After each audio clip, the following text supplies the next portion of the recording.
I'm sure. Well, great. Well, thank you so much again for taking time out. I know that the holidays is crazy for most nonprofit organizations this time of year, so your time is very precious. But we appreciate you chatting with us. I think first of all, like, tell us, what is the story you mentioned before, that you started working for the band for Phish for the Waterwheel Foundation, and tell us a little bit more about that journey and then how you became to be in the position you are now. Okay, so I started working for the band in 1995. And at that point, their charitable giving was just kind of out of their company, which is called Phish Inc. And Phish Incorporated, right? So the band was giving, supporting a lot of local nonprofits. Vermont has a ton of nonprofits, but it wasn't in an organized branch of the company, put it that way. So then after I was working for the band for a couple of years, Ben and Jerry's approached the band members about creating an ice cream flavor, which turned into Phish Food ice cream. Yeah. Which I think everybody knows. Thankfully, it ended up being one of their top sellers and continues to be. And Ben and Jerry's is just down the road here. So, and there are a lot of fans there who work there. So it's been a very amazing, great relationship. Oh, can you hold on 1 second? I'm sorry. Of course. The band members came in.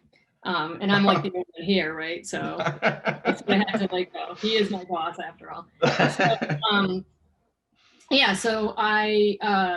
So around 97, this Ben and Jerry's opportunity came down the road. We were working on it was definitely at least a year, if not more, of trying to define the flavor and everything. So it was a process. It wasn't like, oh, hey, we got this flavor and let's throw your name on it. It wasn't like that at all.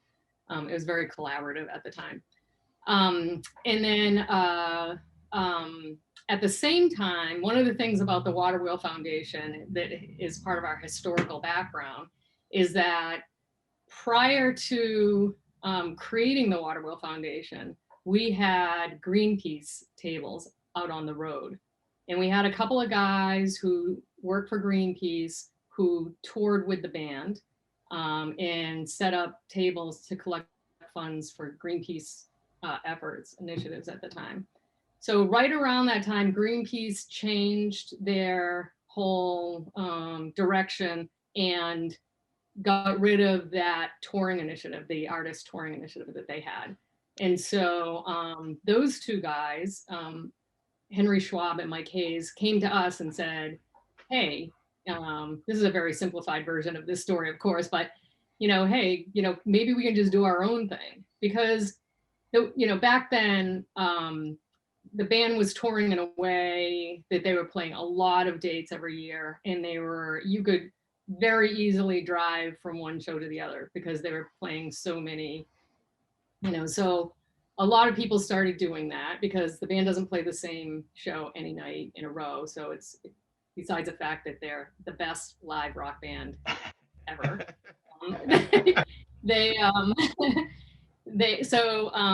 And gas was cheap and people didn't have cell phones. So if you were going to go to a different city, to a venue that you've never been to before, and you wanted to hook up with your friends, meet me at the Greenpeace table.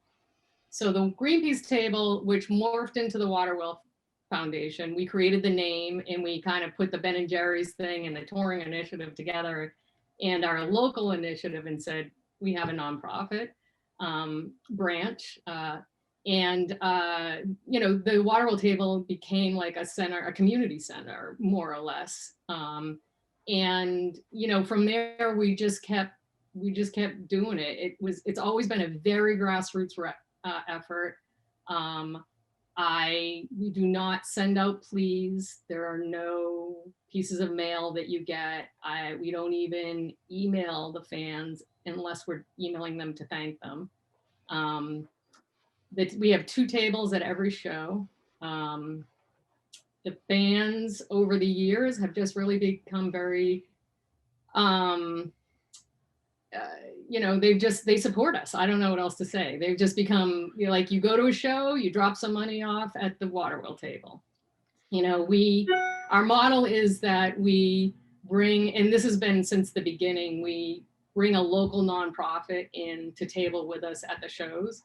And at the end of the tour, after paying for the expenses of the 3 people that we have who actually get paid on the road, the rest of the money gets split up and sent to those nonprofits. And I can say that if I remember correctly, our first tour, I think we gave $81 to each of the nonprofits. And now we're in the $6,000 to $10,000 range on a regular basis. Well, that's and sometimes more than that. And Waterwheel has done a lot more things. We do pre-show events. We do all kinds of stuff. And we do a lot locally still. The band donates $1 a ticket to us, and the fans donate the rest. And on a average year, we're looking at raising about $1 million, over $1 million. But we usually hit that $1 million and go slightly over it. So that's sort of historically what Waterwheel is all about. It's a really unique nonprofit organization for a band.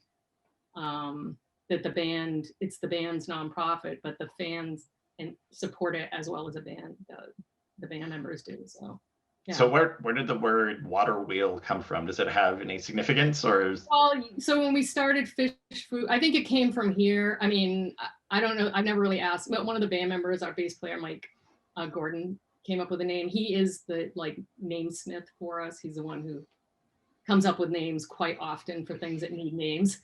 And but the band members, we said, Ben and Jerry said we're going to put something on the side of the package to kind of explain what is that about the Waterwheel Foundation. So what do you want this money to benefit? And they said, we need to make it easy and straightforward. So at the time, I think there were a lot of beach closings. We're on Lake Champlain, which is a 270-mile long and 14-mile wide at Burlington Lake. It's and it has the same fresh water. It has all the issues going on with it that most freshwater bodies do at this point. So I think they just said, let's give the money to Lake Champlain. So Waterwheel became kind of like a name that sort of fit. And it truly does fit, because I always think of it as like everybody contributing is like, drops of water coming down and pushing the wheel, you know what I mean? So we really use that. You'll see that in the different merchandise logos that we've had over the years, where the drop is like a pretty important visual for us anyways. Yeah. That totally makes sense. And I love it. It gives a visual sense to the work that's being done. So how were the local nonprofits chosen? Like when they were on the road, was there any particular community or any sort of activism in particular that was chosen? So originally, it was these guys from Greenpeace. So we were choosing a lot of environmental organizations out on the road, because that's where their contacts were, essentially. And then we started with the input from the band members, we started branching out into more social services, healthcare for the needy, just asking the band members, what are you guys interested in supporting, And we also were paying attention to the local communities, because the band does go back to the same venues often. And after a while, you have conversations with people the security guard, the head of the building, the general manager, the promoter, and you start to learn the different nuances within different communities and what the needs are, But the other thing too, on top of that, is that people aren't coming to Phish shows to go to the Waterwheel table. That's not their main focus. So we have a very small window of time to be able to communicate who we're representing and what we're all about that evening. So we try to keep it to organizations that are really very easy to understand. The food banks, the homeless shelters, you know, I mean, sort of across, to be honest with you, domestic violence, like you kind of name it, we're out there, you know, supporting a lot of different organizations, but we do have still, there's a little bit of a lean towards clean water quality because of our Ben and Jerry's and Lake Champlain work, you know, so. Yeah, it's interesting. It makes sense, the connection between Ben and Jerry's, who are so active across so many different charitable and community-based events and fundraising. So that totally makes sense, and especially since they're just up the road from from you. Yeah, they're a fantastic partner. Like I go to them with crazy ideas all the time. And say, hey, how about this? You know, I always love to see whenever they pop up and they have, you know, they use their platform to do some good. It's always very exciting. Yeah, they've been fantastic partners for sure. So how did you end up on Tiltify? Like how did you end up on our platform and begin fundraising like mad? So I'll give a little plug to like what we've been doing this year before I answer that question, because there's more to the story than what you guys are seeing too. So as soon as we all got shut down in March, we like the management sort of group said, hey, you know, what are we going to do here? We have all this archival footage from in our archives, video footage. We should get that out. So we started putting up a weekly at first, Tuesday nights on YouTube and through Phish, which is our streaming platform and video platform that we usually use for webcasts, and on Facebook. And we put them up for free and we just asked people to donate. And we were raising about $30,000 a week at first. Then when all this social justice awareness kind of happened, because at first we were definitely, we pivoted to national nonprofits, right? Which was very interesting for me to do, because it's not a direction that we normally go in. We might be hosting the Denver branch of a national nonprofit at a table, but for the most part, you know, we're really focusing on local volunteer-based organizations. But anyway, so we pivoted and we ended up with, you know, people kind of like being really great in donating, and we were shocked. I shouldn't say shocked, that's not a good word. It wasn't that. We were like pleased to see people really come in on the social justice issues. And so now, you know, that opens up a whole nother area that I know that we have to concentrate on especially when we get back on the road. And we raised $90,000 the first week from doing that. So every week people were kind of doing the same thing. They were just donating what they could donate. And it was really successful. We raised about $800,000. It's a little less than that right now. Through that, we eventually, after a while, went to a monthly thing on that versus it's called Dinner and a Movie series. Mm-hmm. So we already had the fans kind of in there donating. And then Trey decided, our guitarist, Trey decided that he wanted to do try to do his own live streams, and worked with Madison Square Garden that manages the Beacon Theater and in New York City. And he set up an 8-week residency every Friday night. Through the management company, Red Light Management, they ended up with Twitch as the platform to do live streams. And that's where Tiltify came into play in our world. You know, it happened really quickly, which that's the way we sort of operate.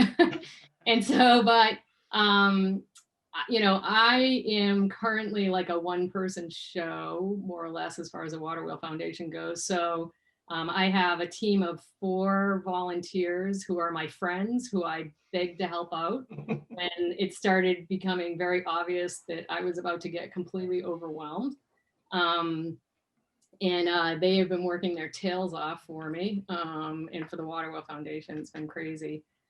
We literally thank every single person that makes a donation. And in some cases, during that 8 weeks, especially the last night.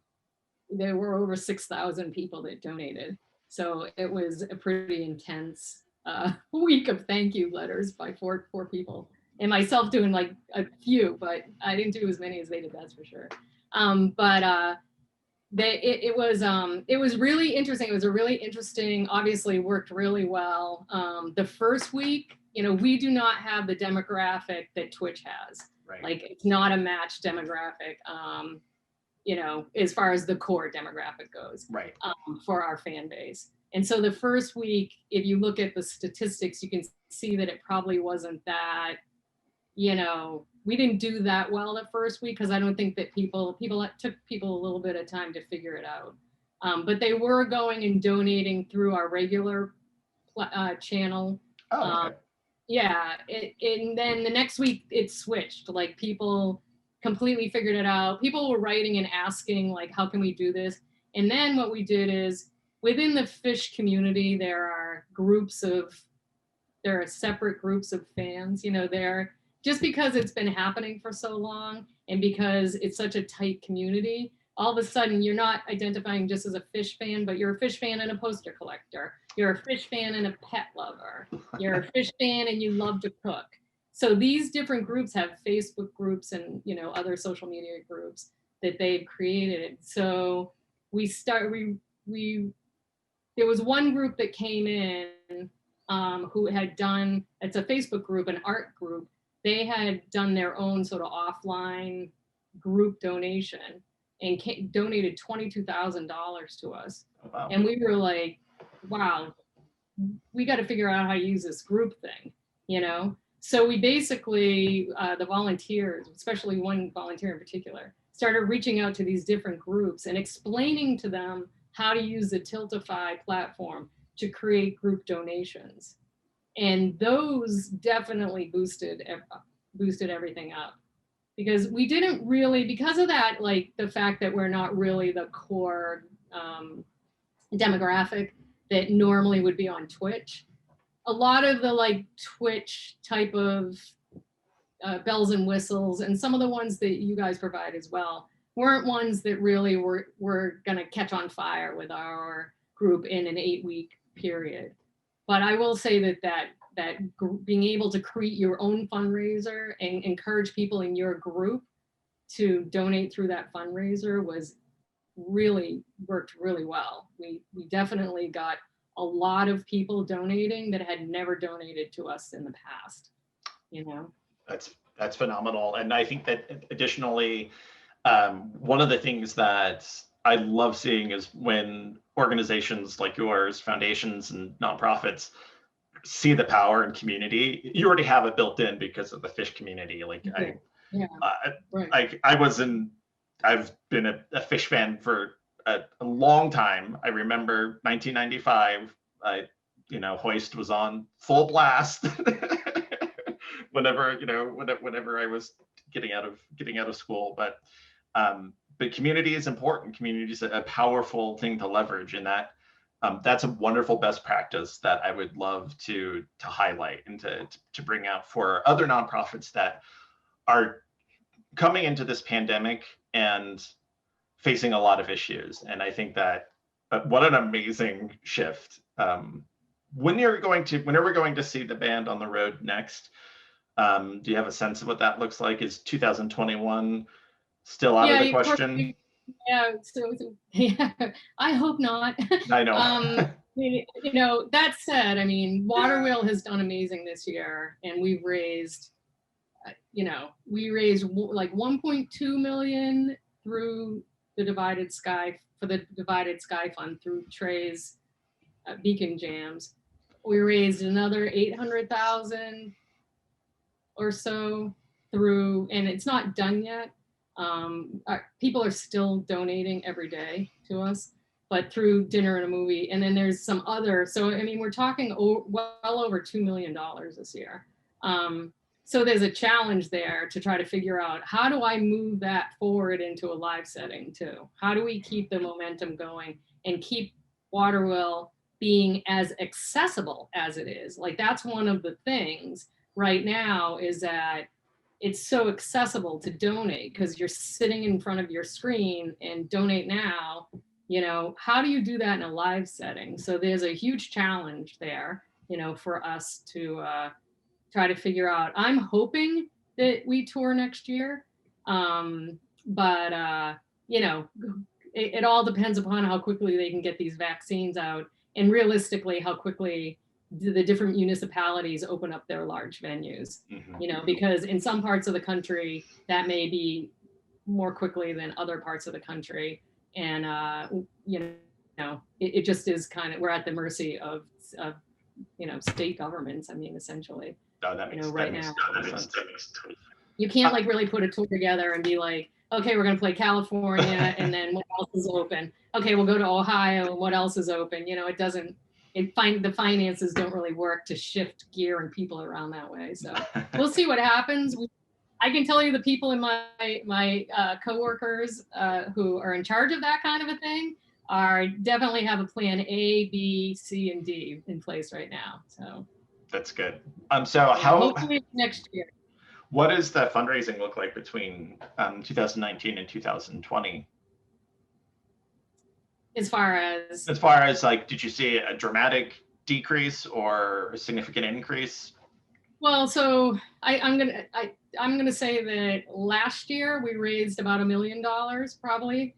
That would be about 500,000 coming from the band and 500,000 coming from the fans. I don't have the exact number in my head, but I know that that's the past several years. That's where we basically got into. We might be 987,000, you know what I mean? But we're basically looking at about $1 million a year. And then this year we're looking at, over 2 million. It's incredible. So, but again, I know that part of that is because of the accessibility to donate, It's phenomenal. That's part of the equation here. And so I've got to figure out how to transfer that into it. You don't have to just stumble upon the Waterwheel table in order to give us a donation. How do we encourage people to keep giving, to the different causes? But, I have faith. People have been totally. so generous.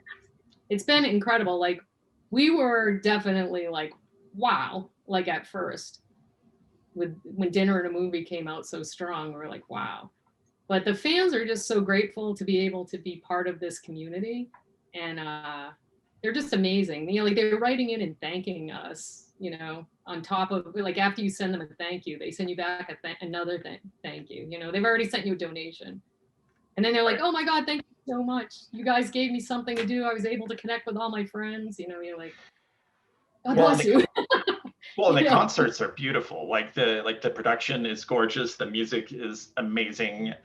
Really, my concerts are top notch. There's no doubt about that. Yeah, and I don't think there's a whole lot like that especially on Twitch. And so that's a pretty amazing experience. I definitely throw it on every time I see your name come up in the biggest new fundraiser for the week of these last 8 weeks or so. Yeah. I've been like, oh, I gotta listen for a little bit because it's beautiful. It's fantastic. Yeah. So I don't want to take too much more of your time, but you've kind of covered some tips for maybe other organizations. But what tips would you have for organizations that their communities or their demographic are not inherent to Twitch or even YouTube? Can maybe expand upon some of those ideas to kind of help support nonprofits that may be a bit more traditional or, like I said, not within those demographics? Well, so I don't know if this is gonna be helpful, but I do a lot of board work because initially I didn't really have any experience on running a nonprofit foundation. So I got myself onto some committees and eventually on boards, and I've chaired a bunch of local boards, either statewide or within the city of Burlington. And, so I know I've had a lot of fundraising training because of it. And I know what the classic training is. It's heavily geared towards the large donor, heavily geared towards encouraging people to donate $250 or more in a year. And I'm going to say that the Waterwheel Foundation has never done that. We have never geared ourselves towards large donors. We have always geared ourselves to the change in your pocket, give what you can. And we went from, years ago at the shows, counting a lot of ones and fives to counting a lot of 20s and hundreds, at this point. And I feel like your platform, the Tiltify platform, backs up that type of fundraising, that collective, give $1, give 10. Now believe me, there were people who were donating tens of thousands of dollars to us because they could afford to. We had a lot of large donations, 1,000, 2,000, 5,000, 10,000, 25,000, 100,000. We had a couple of those, but the thing that drove us to the $1.2 million were the $10, $20 donations. Yeah. And those were the donations that your platform definitely encouraged, because there was no give this much. It was give what you can, whatever you can give, whatever you're feeling. There were people who donated the same amount every week. There were people who donated $1. We'll take it. We're happy. We're thrilled that you gave us that $1, which is why, came in through I had it attached to our PayPal account. So, which is why we had everyone's email addresses. Every single person that donated to us got a personal email back thanking them, which a lot of people think I'm nuts for doing stuff like that. No, not at all. No, we love that. It takes a historic effort to do it with 4 people too, believe me. But it was, the people who, you could see the people who wrote back and said, hey, I work in development. This is genius what you guys are doing, so, that's exciting. Part of it was the ease of using your platform. And part of it was that it really did fit into what we had already, we had already built that base, for the years that we've been going strong in a live setting. Give us $1, you know what I mean? Give us a change in your pocket. This just really provided that a kind of like a seamless transition to this online virtual world. So it was really brilliant. So suffice to say that you're going to keep using Tiltify through at least 2021, right? Anytime I could figure out a way to use Tiltify, I'm going to definitely use it. Well, we're here for you for that. That's definitely something that if you have an idea, we're also a bit. I'm definitely interested in having future, like brainstorming conversations with you, because I'm like literally like, how do I get this to work in a live setting for me? Like, how do we move forward with this? What is the reality? How do we make it easy for people to continue to give? Absolutely. Every time you say that, I keep looking for my mobile phone to be like, they have it in their hand where you can make this happen. And I realize my 4-year-old has my phone. Like, how do I personalize it as Phish, and how do I keep the groups kind of going? So, I'm definitely interested in speaking to somebody on your team, or some people on your team, to see how we can keep moving forward. Great. Yeah. No, we'll make sure that we maintain the momentum into 2021, because there's a lot of energy and a lot of special things that I think have happened for Waterwheel when using this platform and using a platform like Twitch as well. So definitely more conversations to be had. Is there anything like, so we're talking about, just off the top of your head, is there a feature that you're like, this was great, but what if we had this feature? What is your dream feature for the platform? And I think it's valuable coming from you, because you're not inherent in the space. Like I've been in the space, especially the Twitch space for years now. So I'm a little myopic when it comes to like that kind of, perception of the platform. So I haven't really, I've looked at your platform in the context with which we've already used it. But, again, like for me, having something that is really easily integrated into, we don't have a Phish app, right? And the Waterwheel Foundation doesn't have an app. But we have a Live Phish app, which is our download and streaming store for the band's catalog. the catalog that's been released, you know, and it's not the entire catalog. Mhm. Part of it's everything that we've released is on there though. How do we integrate you into an existing platform like that? You know, and for that matter, how do we integrate you into the other things that we are using, our social media, our different social media places, you know? So Definitely. Oh, great. Well, that's those are exciting. really, yeah, No, those that- are the things I think I'm looking at right now, you know, like how do I, you know, how do I, those are where the momentum has been, you know, created already. No, that makes sense, especially considering what we've already talked about today. So that's great. Robin, do you have any other thoughts or questions? No, I really appreciate your time, Beth. This has been really helpful for us to listen. It's always nice to hear, like, how did you stumble upon us and what were those things that were most important? And you know, I would love, as you're kind of over the holidays thinking through things, if you come up with any other tips or ideas, it's really common for nonprofits to come to us and be like, my community is not on Twitch. Like, that's not where they live.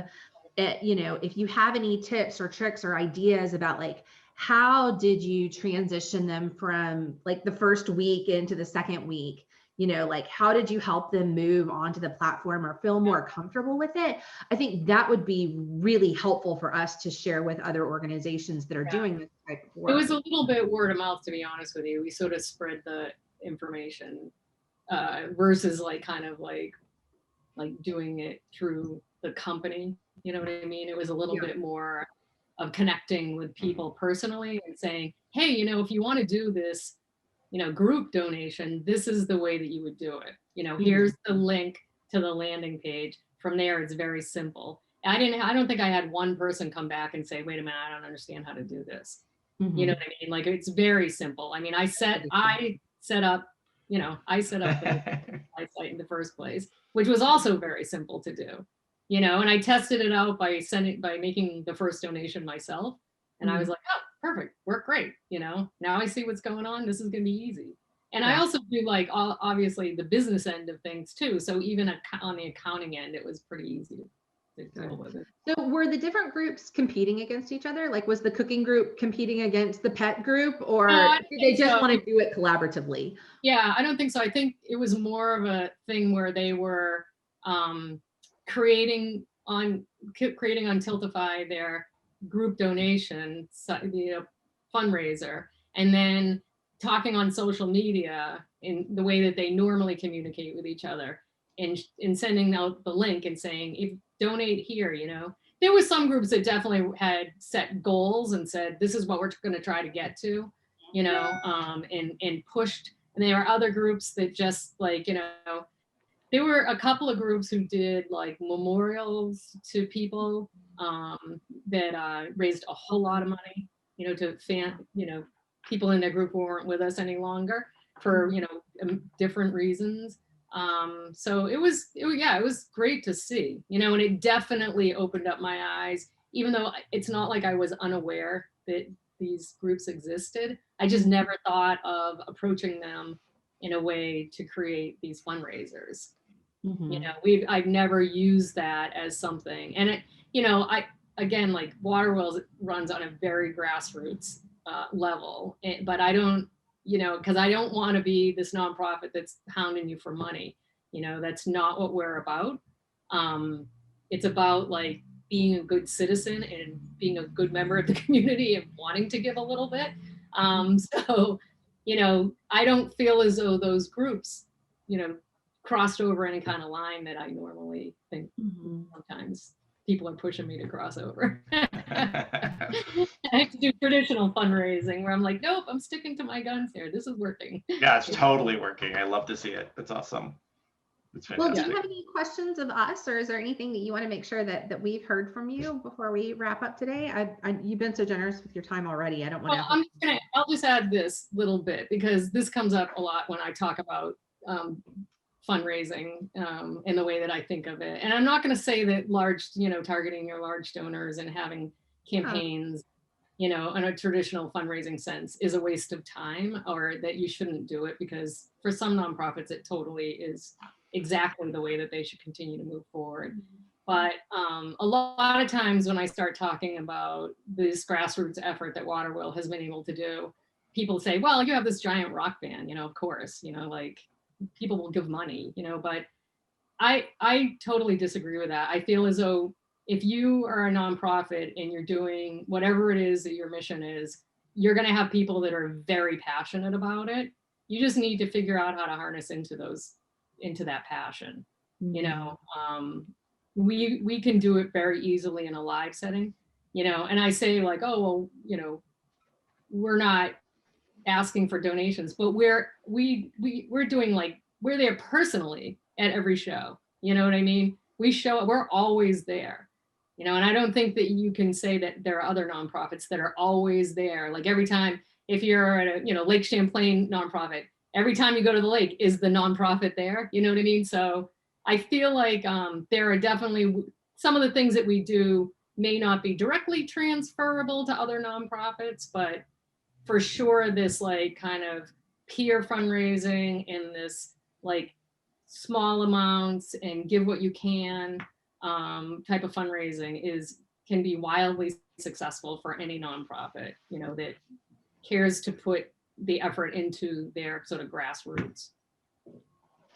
No, that's really, it's a long road sometimes. It is. Yeah. To go from the $1 donation to the $10,000 donation, but. And I would think that Phish has seen their demographic grow up, and while they were maybe younger and didn't have as much money, but they've stayed fans with the band, but maintaining that sense of donate $1, $2, whatever. But now they're professionals, so now they can donate more. So it makes sense to create that sense of community and take them along for that journey. Yes, that's exactly what's happened. I love it. That's really cool. Yeah. Well, I hope you stay warm. I will. My biggest issue right now is I have a stack about like this of letters of acknowledgement. It's ridiculous. It's so pass them out, Christmas dinner. I won't feed you.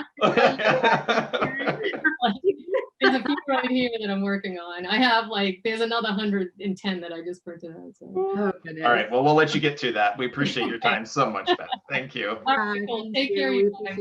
Y'all are doing amazing work. We're excited to be partnered with you. Thank you. Bye.